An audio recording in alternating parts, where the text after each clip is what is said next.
just doing little bit expanded view of the upper world only, but I am showing you the upper world, which is the same thing here. If you notice it here, this is first I show you.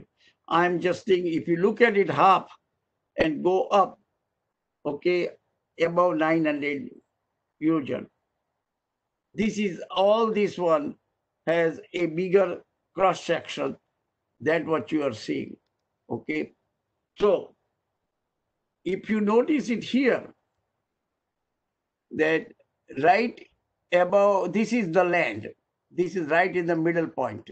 Okay, and you can see the one circle here, there is a second circle, the third circle, the fourth one is very small, fifth one is small, six is a small, seventh circle, and eighth circle. All right, 1, 2, 3, 4, 5, 6, 7, and 8 circle. Okay. In this circle, if you notice it, there are number 1 and number 2 circle is, there is a middle line right in the middle. Okay. That means that space, that Devlok is divided into two parts, east and west. All right. Then the third, fourth, fifth, and sixth circle, these are, there is no division. It's complete circle. Okay. 3, 4, 5, and 6 is a complete circle. 7 and 8 also has the division. That things believes by Shwetambar tradition. But Shwetambar saying that the first and second Devlok, it is east and west, or 1 and 2. The second one circle is 3 and 4th.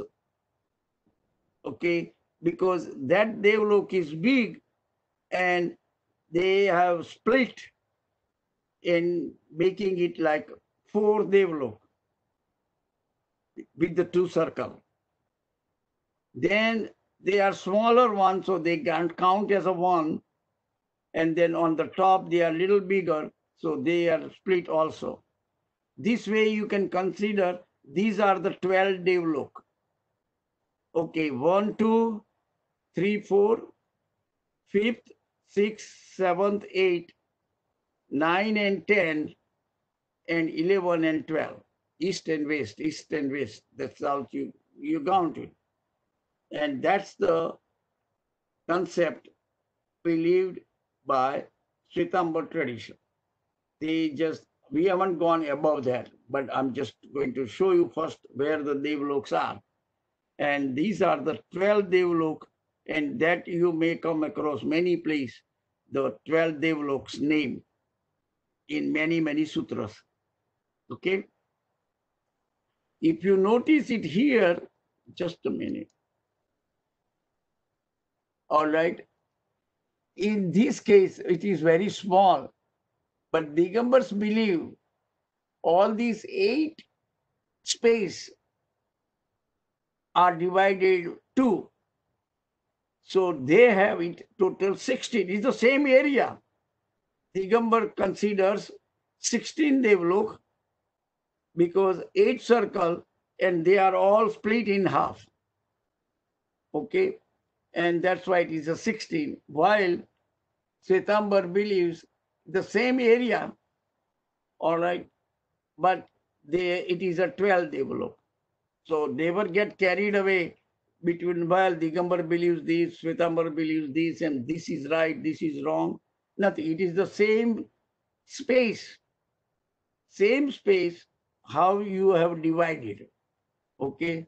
Sometimes, like if you think of like India or United States, okay, you have so many states. And sometimes in India, some states got split. and you increase number of state.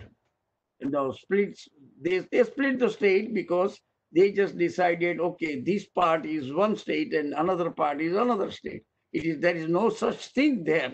Land is not that division or nothing. It is we split the space area, okay, and just for whatever purpose, whatever the reason, we have split.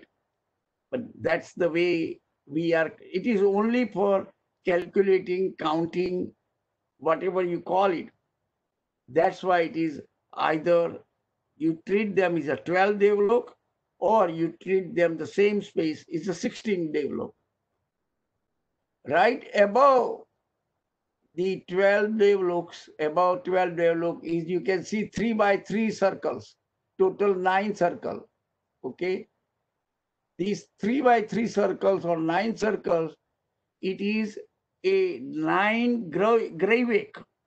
Okay, it's like a neck. It is right in the, when you look at from the human point of view, it's like a neck shape. So these are the 9 devloks, are these 3 by 3 circles. Right above it, you can see 5 circles, one in the center, and there are 4 surrounding. Okay, these 5 circles, it is the space in the devlok. It is called Anuttar, and that's where whoever devlok dev people lives there, they are the most pious and very well spiritually advanced devloks.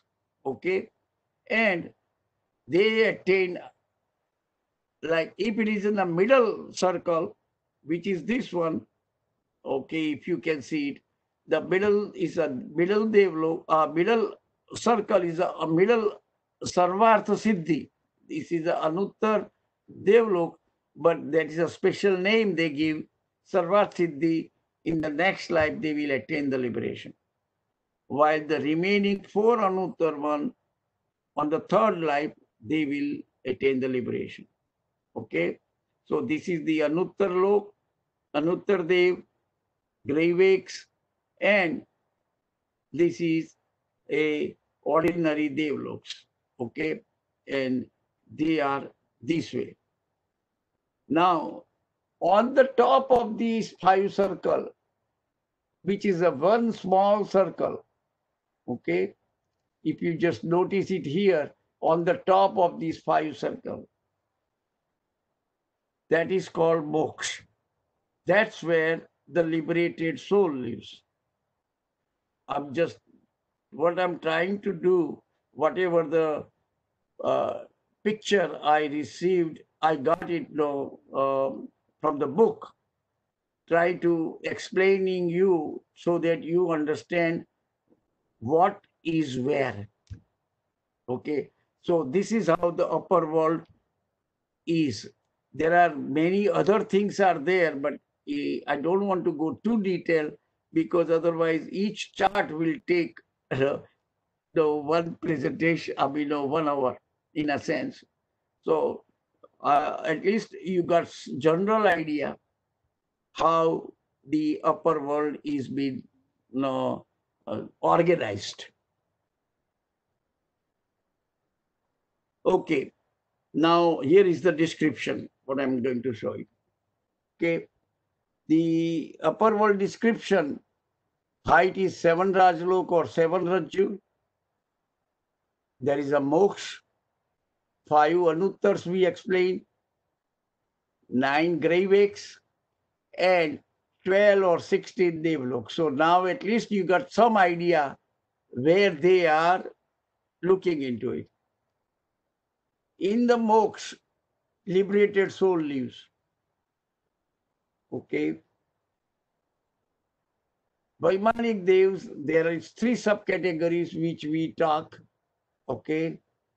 And the 3 subcategories, that's where the Vaimanic Dev lives. Vaimanic Dev is one of the 4 Devs categories. Vaimanic, upper, they live very upper world. All right. The higher Vaimanic Devs, which is the Anuttar and Graivik.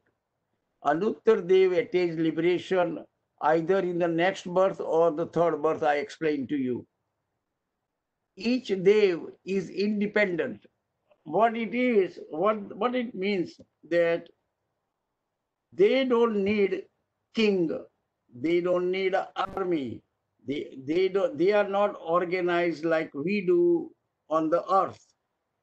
No, we have a democratic world, no presidents and army to keep everybody in a order. You see what I mean? No, because there are robbers exist here.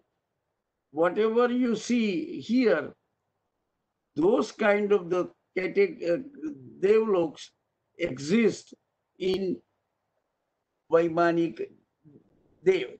Now, so what you are going to see, there is a liberated soul. Vaimanic Dev is a 3 subcategories, and in that 3 subcategories, the Devlok category, they are organized like what we are organized in earth, is on the earth.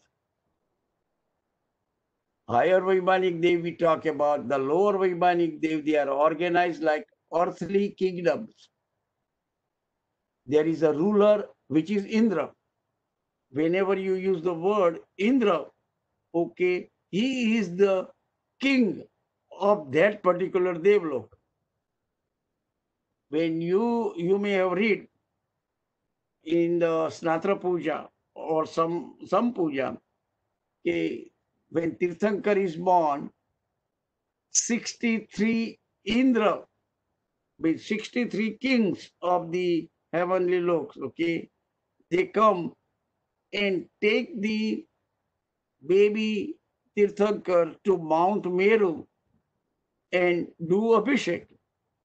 That's what the Snatra Puja is.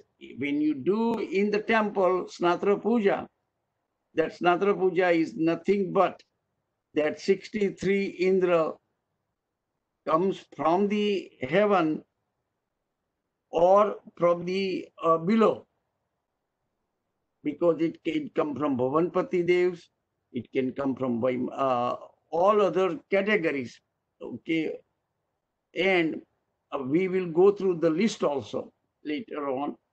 But these are the kind of the things, all our rituals and celebration is surrounding all these devs, devloks, and we create all these rituals and celebrate a pious occasions. All right, counselor, guards, follower, there is armies. So you can imagine that lower Vaimanic devs are organized like earthly people, Okay. Any question here up to this point?